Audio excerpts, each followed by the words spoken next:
Hey Bobcats, I'm getting some questions about graphing lines. I think some of you have forgotten a little bit about how to graph lines.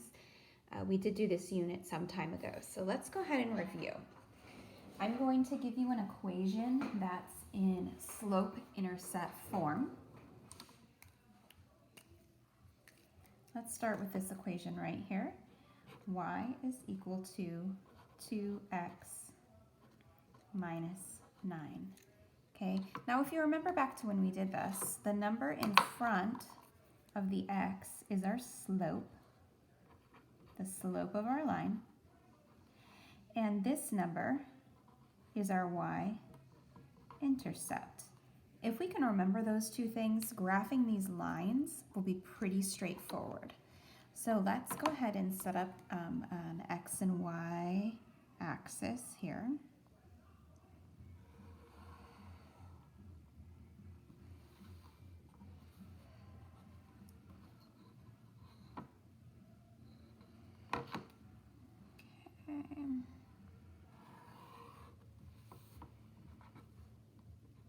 So here's our x-axis and our y-axis. Now, when you are graphing these, the first thing you're going to do is you're going to graph the y-intercept. The y-intercept is where the line intersects the y-axis, and that number is -9. So I'm going to come down to 1, 2, 3, 4, 5, 6, 7, 8, 9. Okay. Now my slope is 2. Now remember that 2 is the same as 2 over 1. And since it's positive, I'm going to go up and over.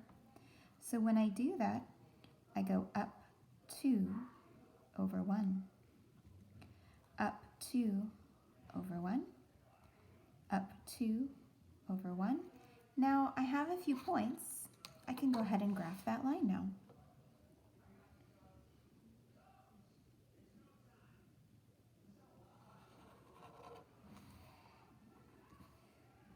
All right, there's the line. Now some of you might be wondering, how is it that this number at the end here is the y-intercept? And I'm going to show you why. This point right here is the point x is 0 and y is equal to -9. At the y-intercept, anywhere along the y-axis, you know that your x value will be 0. So if we plug in 0 for x, this whole term, 2 times 0, goes to 0. This has a value of 0. And what we get is that y is equal to -9. So that's why we know that in slope-intercept form, this constant at the end of our equation is always going to be the y-intercept. Because if I plug in 0 here, this goes away. And what you're left with is y is equal to -9. Okay? Let's go ahead and try another equation. I'm going to pull up my paper a little bit.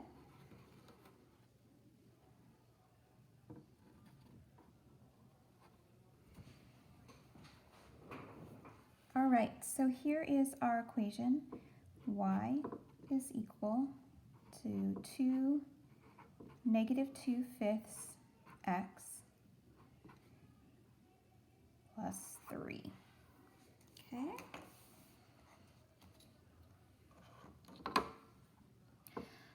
So let's go ahead and I'm going to put a coordinate plane on my paper.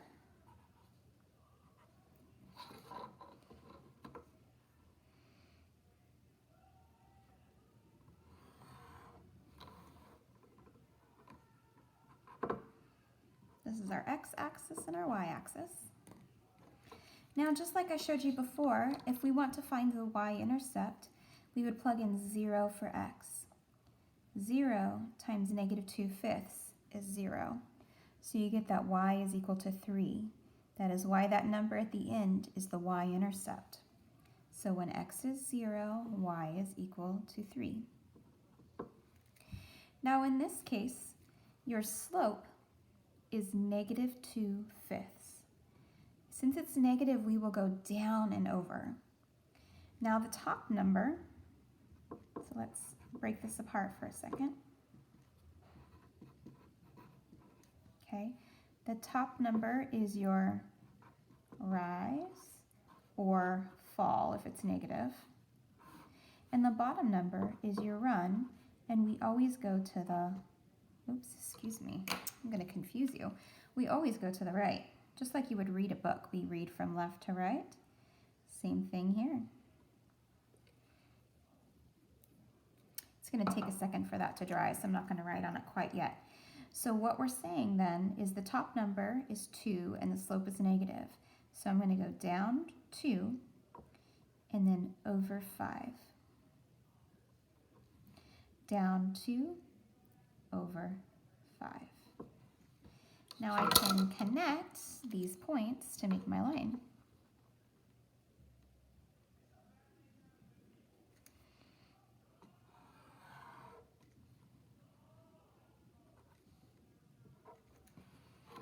Okay, this is still a little wet, so I'm not going to write on there quite yet, but here is the line. Your y-intercept is +3, your slope is -2/5.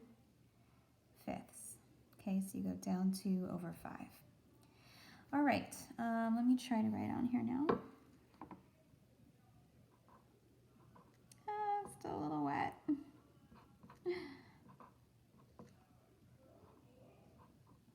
You can kind of see that.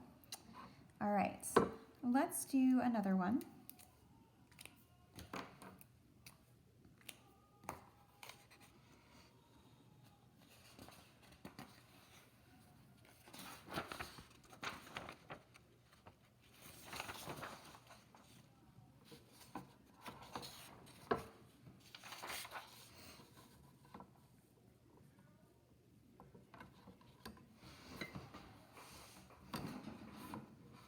Okay, let me move this down so we can see a little bit better. All right, let's try another equation. Let's do y is equal to -3x. Okay, well, just like we've done in the previous one, the slope is here, and the y-intercept is here. Now you may be wondering, how is it possible to have no y-intercept? Well, it's not that there's no y-intercept. We just can't see it because this equation is the same as that, right? So we're saying that the y-intercept is 0. So let's draw our x and y axis.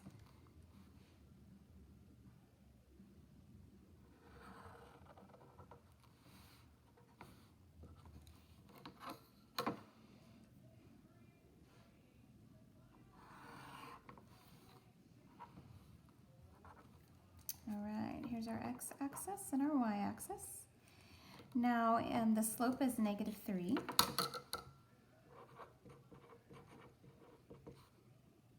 Remember, that is the same as -3 over 1. And this is our rise or fall if it's negative. And this is our run, and we're always going to go to the right, just like we would read a book from left to right. Okay, so our y-intercept is 0, and let me explain why that is too. Remember, our y-intercept is the number that we get when we plug in 0 for x. So if I plug in 0 for x, -3 times 0 is 0. So that means y would equal 0. So I'm going to put that point here. So when x is 0, y is 0. Now your slope is -3 over 1. Since it's negative, I'm going to go down 3 and over 1. Down 3 and over 1. And I'm going to connect them to make a line.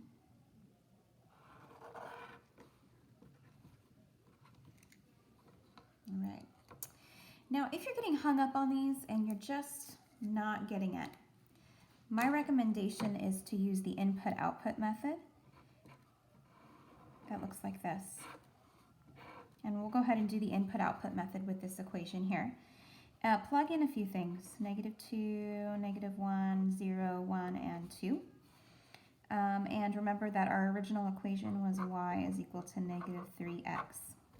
Okay, so if x is -2, -2 times -3 is a +6. I'm going to plug in 6 here. If x is -1, -1 times -3 is a +3. If x is 0, then y is 0. If x is 1, -3 times 1 is -3. If x is 2, -3 times 2 is -6. Now I'm going to point out these coordinates on our coordinate plane over here. So if we go to x is -2, and then we go to 1, 2, 3, 4, 5, 6, that's that point right there. Okay. The next one, -1, 3, that's that point right here. Then we have this point, and then 1, -3 is right here, and then 2, -6 is right there. So you can see that you can accomplish both things. This method of using the slope and the y-intercept is significantly faster and more efficient, but if you need to, you can always come back to the input-output method. All right, please let me know if you have any further questions. I really hope this helps. Have a great day, Bobcats.